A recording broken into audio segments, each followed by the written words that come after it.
भगवती तुलसी की कथा। एक बार देवराज इंद्र देवगुरु बृहस्पति के साथ भगवान शिव का दर्शन करने कैलाश गए। महादेव ने दोनों की परीक्षा लेनी चाहिए, इसलिए रूप बदलकर अवधूत बन गए। उनके शरीर पर कोई वस्त्र न था। उनका शरीर जलती हुई अग्नि के समान धक रहा था और अत्यंत भयंकर नजर आते थे। अवधूत दोनों के रास्ते में खड़े हो गए। इंद्र ने एक विचित्र पुरुष को रास्ते में खड़े देखा तो चौंके। इंद्र को देवराज होने का गर्व घेरने लगा। उन्होंने उस भयंकर पुरुष से पूछा, तुम कौन हो? भगवान शिव अभी कैलाश पर विराज रहे हैं या कहीं भ्रमण पर है? मैं उनके दर्शन के लिए आया हूँ। इंद्र ने कई प्रश्न किए, लेकिन वह पुरुष योगियों के समान मौन ही रहे। इंद्र को लगा कि एक साधारण प्राणी उनका अपमान कर रहा है। उनके मन में देवराज होने का अहंकार उपजा, जो क्रोध में बदल गया। इंद्र ने कहा, मेरे बार बार अनुरोध पर भी तू कुछ नहीं बोलकर मेरा अपमान कर रहा है। मैं तुझे अभी दंड देता हूँ। ऐसा कहकर इंद्र ने व्रज उठा लिया। भगवान शिव ने व्रज को उसी समय स्तंभित यानी जड़ कर दिया। इंद्र की बाह अकड़ गई। भगवान अवधूत क्रोध से लाल हो गए। बृहस्पति उनके चेहरे पर आई क्रोध की ज्वाला को देखकर समझ गए कि ऐसा प्रचंड स्वरूप महादेव के अतिरिक्त किसी का नहीं हो सकता। बृहस्पति शिव स्तुति गाने लगे। उन्होंने इंद्र को भी महादेव के शरणों में लेटा दिया और बोले, प्रभु इंद्र आपके शरणों में पड़े हैं, आपके शरणागत है। आपके ललाट से प्रकट अग्नि इन्हें जलाने को बढ़ रही है। हम शरणागतों की रक्षा करें। बृहस्पति ने विनती की, प्रभु भक्तों पर आपकी सदा कृपा बरसती है। आप भक्त वत्सल और सर्वसमर्थ है। आप इस तेज को कहीं और स्थान दे दीजिए ताकि इंद्र के प्राणों की रक्षा हो। भगवान रुद्र ने कहा, बृहस्पति मैं तुम पर बहुत प्रसन्न हूँ। इंद्र को जीवनदान देने के कारण तुम्हारा एक नाम जीव भी होगा। मेरे तीसरे नेत्र से प्रकट इस अग्नि का ताप देवता सहन नहीं कर सकते, इसलिए मैं इसको बहुत दूर छोड़ूंगा। महादेव ने उस तेज को हाथ में धारण कर समुद्र में फेंक दिया। वहां फेंके जाते ही भगवान शिव का वह तेज तत्काल एक बालक के रूप में परिवर्तित हो गया। सिंधु से उद्भव होने के कारण उसका नाम सिंधुपुत्र जलंधर प्रसिद्ध हुआ। जलंधर जिसका नाम शंखचूड़ भी हुआ, शिव के तेज से उत्पन्न हुआ था। इस कारण परम शक्तियों से संपन्न था। वह देवों से भी ज्यादा शक्तिवान था। वह उस तेज से पैदा हुआ था जो इंद्र को समाप्त करने वाला था। इसीलिए असुरों ने उसे अपना राजा बनाया। अवधूत रूप में यह लीला करने के बाद महादेव अंतर्ध्यान हो गए। इंद्र के गर्व का भंजन भी हुआ। भगवान के दर्शन भी हो गए। तुलसी से जुड़ी एक कथा बहुत प्रचलित है। श्रीमद् देवी भागवत पुराण में इनके अवतरण की दिव्य लीला कथा भी बनाई गई है। एक बार शिव ने अपने तेज को समुद्र में फेंक दिया था। उससे एक महातेजस्वी बालक ने जन्म लिया। यह बालक आगे चलकर जालंधर के नाम से पराक्रमी दैत्य राजा बना।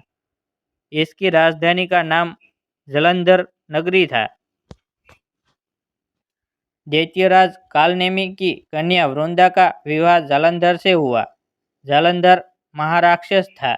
अपनी सत्ता के मद में शूर उसने माता लक्ष्मी को पाने की कामना से युद्ध किया, परंतु समुद्र से ही उत्पन्न होने के कारण माता लक्ष्मी ने उसे अपने भाई के रूप में स्वीकार किया।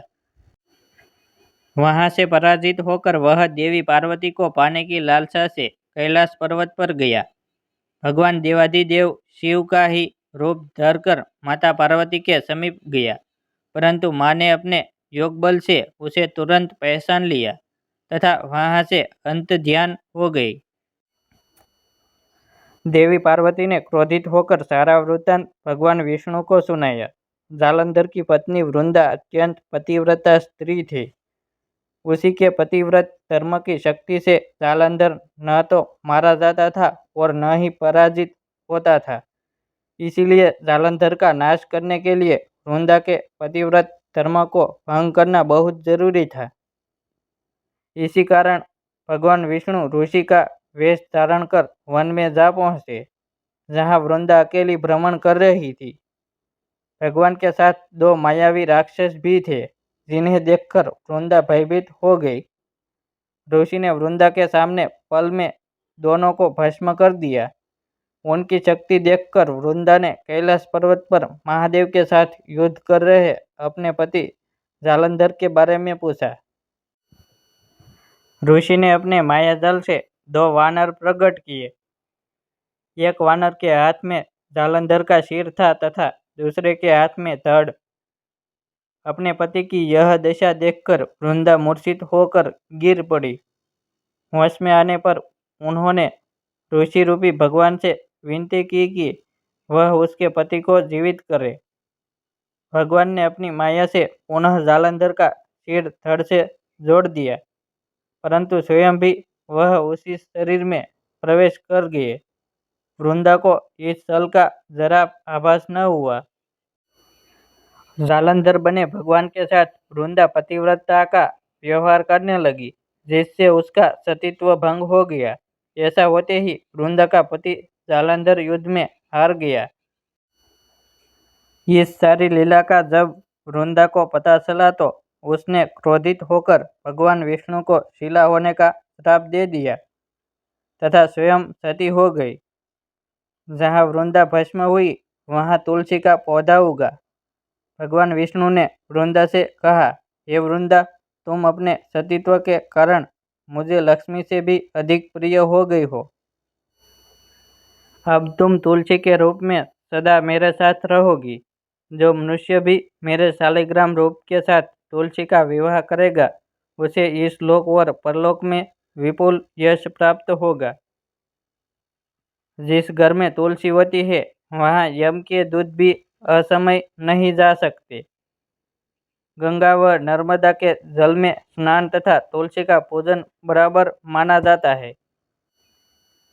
चाहे मनुष्य कितना भी पापी क्यों न हो, मृत्यु के समय जिसके प्राण मंजरी रहित तुलसी और गंगा जल मुख में रखकर निकल जाते हैं, वह पापों से मुक्त होकर वैकुंठ धाम को प्राप्त होता है।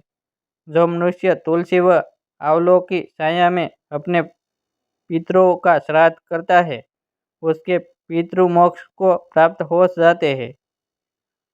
उसी दैत्य जालंधर की यह भूमि जालंधर नाम से विख्यात है। सती वृंदा का मंदिर मोहला कोट किशनगंज में स्थित है। कहते हैं इस स्थान पर एक प्राचीन गुफा थी जो सीधी हरिद्वार तक जाती थी।